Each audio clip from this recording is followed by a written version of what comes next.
con un grupo de soldados mal adiestrados, porque en Nicaragua no había un ejército profesional, sino que habían grupos armados por los terratenientes bajo una bandera política, eso eran los timbucos, los calandracas, y hacían la guerra, pues, pero no había un ejército nacional.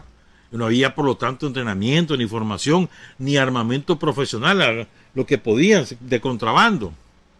Y entonces, ese grupo armado, ¿verdad?, se enfrenta a los filibusteros en distintos lugares, pierden algunas batallas, y finalmente en la batalla de San Jacinto, ¿qué es lo que inclina la balanza? Los flecheros de Matagalpa, los indios de Sébaco. Esos son los que inclinan la balanza, con una vasta experiencia militar, pero con armas que no tienen nada que equipararse con la de los gringos, con la de los filibusteros. Con astucia, con inteligencia y con valentía vencen a los filibusteros. El pasaje de la piedra de Andrés contra el filibustero, si bien es anecdótico o parece anecdótica, refleja la esencia de ese enfrentamiento, refleja, dibuja esa esencia.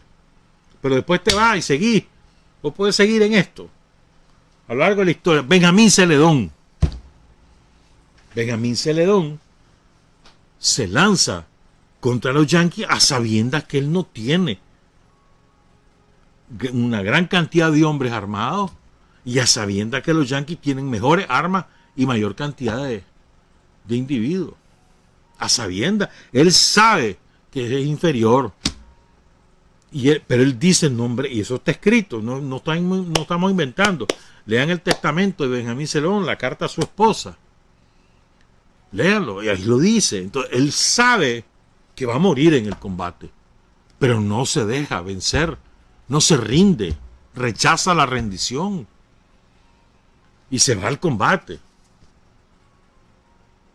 O sea, a sabiendas, voy a decir ahora, pero si lo mataron, sí, pero lo mataron y no se rindió. O sea, la dignidad de no rendirse, su herencia a sus hijos, y a sus hijos en el sentido de su sangre, y en el sentido de la patria, es la dignidad, el no dejarse vencer por los yanquis, por el imperio. O sea, qué clase de firmeza de principio la que tiene este hombre, que no era empobrecido, era un hombre clase media, había sido juez y demás, y estaba muy bien vinculado con Zelaya, etcétera, pues había tenido experiencia militar y victorias militares en la guerra contra Honduras y contra El Salvador. O sea, no era un improvisado, no, era un militar de carrera. O sea, él, por lo tanto, él analizaba la fuerza, y aún así él dice, hombre, no, yo no puedo permitir que pisoteen la patria, yo no puedo permitir que los yanquis vengan a oprimirnos, no, voy a luchar aunque pierda la vida. Y así se fue a Celedón. Después te vas a Sandino, a ver. ¿Qué tenía Sandino cuando comenzó el 4 de mayo? Por cierto, ahí en el Día de la Dignidad Nacional. ¿Qué tenía Sandino? Nada. Nada. Porque había la gran parte del ejército liberal había sido cautivado por Moncada cuando le dicen, ve, te vamos a comprar las armas que andés. Creo que eran $10 por fusil. Y eso era un montón de plata.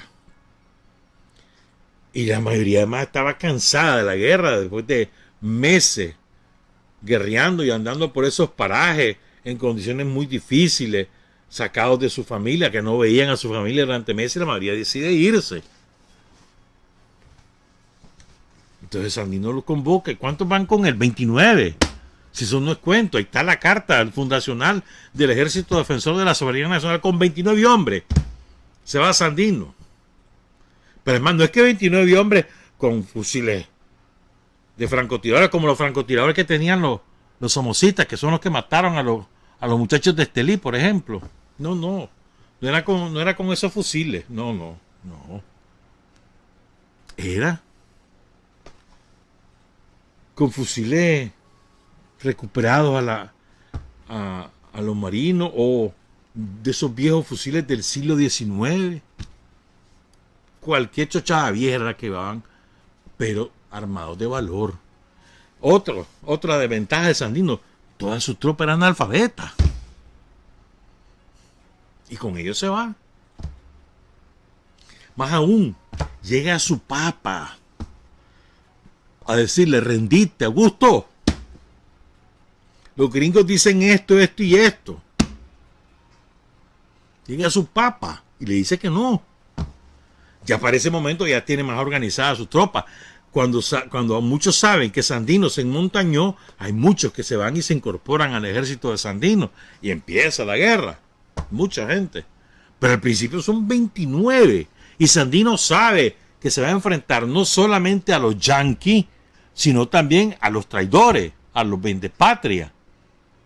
Se va a enfrentar a esos conservadores y liberales que son la misma cosa, que solo se ocupan de sus negocios y de vender el alma del pueblo nicaragüense. Él lo sabe. O sea, no solamente la superioridad militar, sino que además de los yanquis como tales, sino que además los yanquis tienen a sus paniaguados.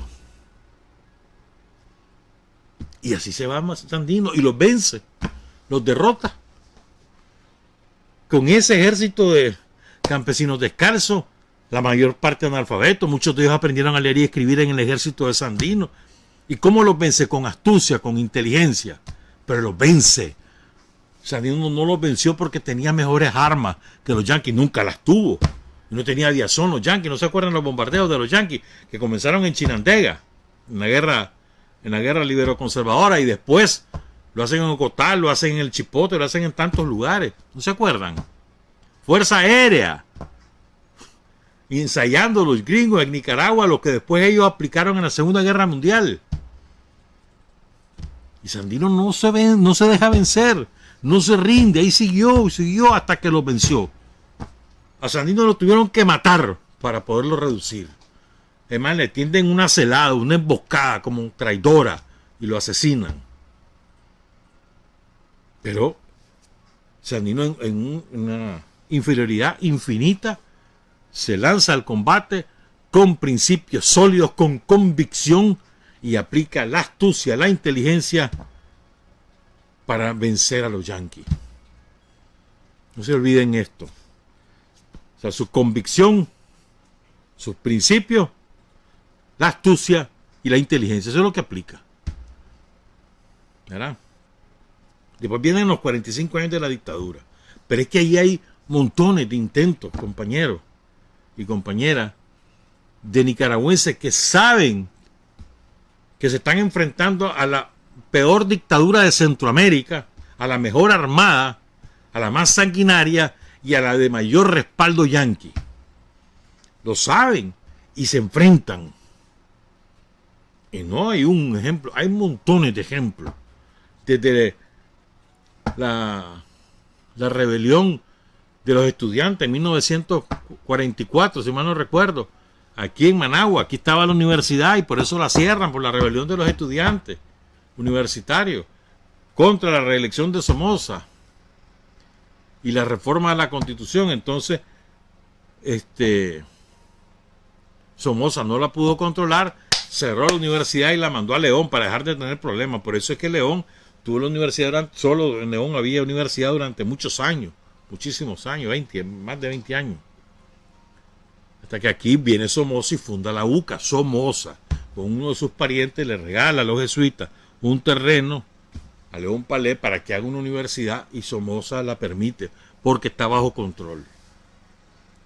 Pero bueno, los chavalos de la época, muchos de ellos después los cooptó Somoza y los hizo somocistas, como Orlando Montenegro, Julio Cardoso, etcétera. Pues. Pero bueno, esa rebelión fue famosa. Pero después hubo intento que... ¿no se acuerdan de Pedro Altamirano? ¿Cómo lo matan a Pedro Altamirano? Lo tuvieron que matar. 3 años pasó guerreando hasta que lo matan con un traidor que los asesina. A él, a sus hijos, a su esposa. En el campamento que tenían ahí por el lado de Chontales. Y Pedro Altamirano sabía que lo podían matar. Sabía que no tenía forma de enfrentarse al poderío de la guardia, que no tenía suficiente gente, que no tenía condiciones de abastecimiento, que no tenía armas suficientes, pero no se rinde. No se rindió. Y después está Raudales, la guerrilla de Raudales. la guerrilla de Manuel Díaz y Sotelo, la rebelión de abril de 1952, de exguardia, de civiles y de chavalos de la época, el Chaparral. Entonces, ¿qué es lo que quiero decir? Que en todas esas, todos esos episodios históricos, los que se meten en eso saben que su enemigo es superior en fuerza, pero no en convicciones ni en ideas. Cuando Carlos Fonseca se mete al Chaparral, él sabe, bueno, que van a tener ayuda de Cuba, pero que él sabe que van en inferioridad numérica. Y después se hace el desastre de la dirección militar y sabe, ya hemos contado eso, y sale herido Carlos Fonseca, y Carlos Fonseca no se rinde, herido gravemente. Carlos Fonseca sobrevive de milagro, pero era una herida en un pulmón, pasó horas agonizando, era para que hubiera muerto, y el hombre sobrevive, y después, junto con los chavalos de la época, fundan el frente, y ellos saben que es un periodo largo lo que van a iniciar, lo dicen claramente, que no es una guerra de un día para otro, que no es que van de un mes para el otro van a derrocar a Somoza, saben que es un largo periodo, en infinita inferioridad de fuerza, pero vamos a luchar, y se meten a la lucha, y caen montones de compañeros en el trayecto, y no se rinden. Ahí tenés a Silvio Mayorga allá en Pancasán, junto con tantos compañeros caídos ahí en Pancasán, o en Bocay, los compañeros caídos en Bocay, como Jorge Navarro, o Julio Buitrago, o los del 66, Casimiro Sotelo, Edmundo Pérez, Roberto Amaya, o Leonel Rugama, o los que caían presos y no se rendían, les ofrecían de todo. A los compañeros que caían presos les ofrecían de todo, becas, reales, empleo, casa, lo que quisieran, y no se rendían. Además, las torturas a las que eran sometidos, los tormentos que sufrían durante días y noches enteras, y no se rendían. Jacinto Suárez, por ejemplo, Daniel, Lenín, Manuel Rivas, y después eso en la primera camada, Leopoldo Rivas, y tantos otros compañeros. Y luego en la segunda camada de presos, René Núñez, jamás se rindió. René Núñez termina muriendo a consecuencia de las torturas. Jamás se rindió. Tomás, paradigma de la resistencia a las torturas de Somoza, y no se rindieron. Lo que quiero decir es, ¿qué es lo que nos impulsa a nosotros? La convicción, la solidez moral. En eso somos superiores a cualquier otra fuerza política en Nicaragua, y nuestra convicción nace del compromiso con la gente, porque nos conocemos, nos sabemos instrumentos de la gente. Pretendemos ser sus intérpretes, los intérpretes de los más sentidos, intereses y aspiraciones del pueblo nicaragüense. Somos su instrumento, y estamos armados de esa convicción moral. Eso es lo que nos hace superiores, eso es lo que nos puede hacer invencibles.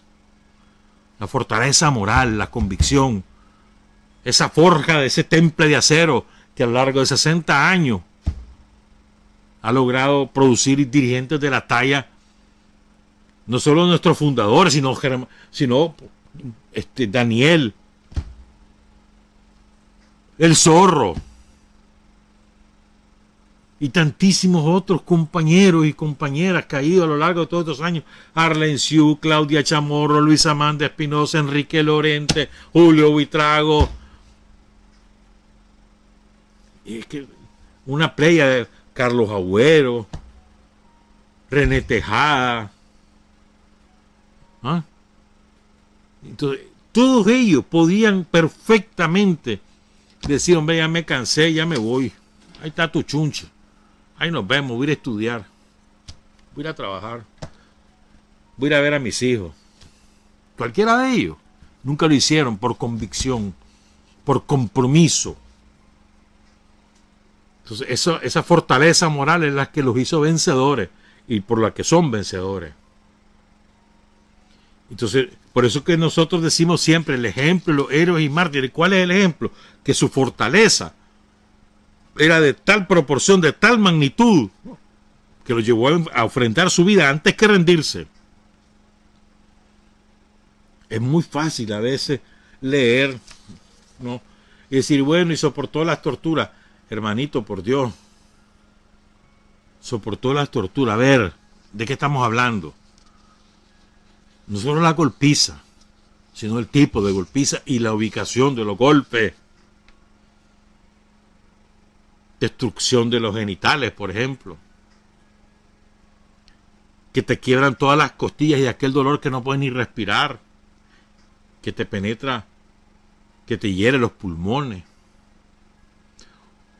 Arrancarte las uñas. A ver, si a vos te duele con un uñero, con un yerno que andas con dolor, te arrancan las uñas.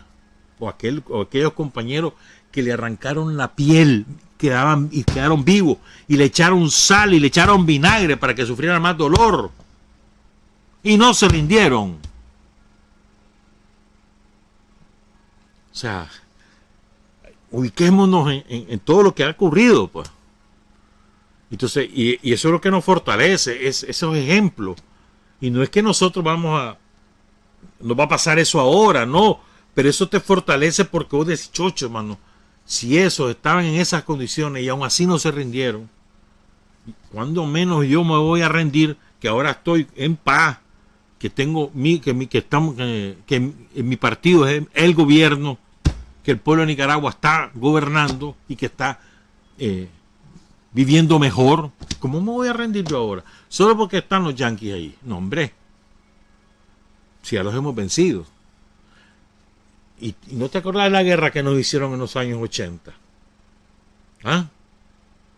¿Por qué los vencimos? ¿No se acuerdan que ellos estaban mucho mejor armados que nosotros? Lo que pasó en San José de las Mulas, pues. Los chavalos de San José de las Mulas con besetas. Fusiles de 1940, que se enconchaban, que no podían ni combatir con ellos, y ninguno de esos chavalos se rindió. Terminaron matando a gran parte de ellos, el resto no se rindió. Es cierto, se replegaron, claro que sí. ¿Cómo no se iban a replegar? Pero no se rindieron, no se entregaron a la contra. Y capturaron a algunos compañeros y después de golpearlos, los fusilaron, los ejecutaron. Pero no se rindieron. Los mismos contras, admirados, contaban la valentía de esos hipotes. Y por eso sabemos muchas de las cosas que ahí pasaron, porque los mismos contras lo contaron. Pero eran cipotitos, todos eran chavalitos, no eran militares profesionales, excepto 3 de ellos. Y de los 3 profesionales solo había uno. Y no se rindieron. Estaban ahí por compromiso con la gente y gritaban sus consignas y cantaban las canciones revolucionarias. No se rindieron. Ese es el espíritu que nos anima. Nosotros no nos rendimos, hermano. Esta es una de las cosas que le resulta difícil entender a los paniaguados, a los sicarios, a los cacacenos. Les resulta difícil entender. Entonces ellos siempre asocian que somos sandinistas porque nos dan 200 pesos, porque tenés un empleo, porque te dieron una casa. Son estúpidos. Si esto es un asunto de convicción. Es cierto, hay algunos que no, pero esos no son sandinistas en el sentido estricto de la palabra, son oportunistas, pero eso es lo de menos importancia. El conglomerado, el grueso de los sandinistas, son gente por convicción. ¿Ustedes creen que no fue convicción resistir las agresiones del somocismo que te rodeaban la casa, te insultaban en las redes, te linchaban en las redes y te querían quemar, o te quemaban la casa, o te incendiaban la casa, o te agarraban y te torturaban? No fue convicción de todos esos compañeros que sufrieron todas esas cosas durante el golpe somocista. Los compañeros en León, los compañeros en Ceiba, en Matagalpa, en Masaya, en Estelí, aquí en Managua. ¿Ustedes creen que no fue por convicción? se podían haber rendido. También me acuerdo aquella muchacha, no sé si te acordás, aquí en Managua, en un barrio, aquí en uno de los barrios orientales, iban los contras recorriendo el barrio. Y una muchacha de Salud, y se salió, mano. Me acuerdo que se sale a su casa, ¿qué? Soy sandinista, ¿y qué? ¿Qué de lo espero? Y un huevo, hermano. Con ovario, en su caso. Eso. ¿Qué la animaba a ella? Que le va a pagar 200 pesos.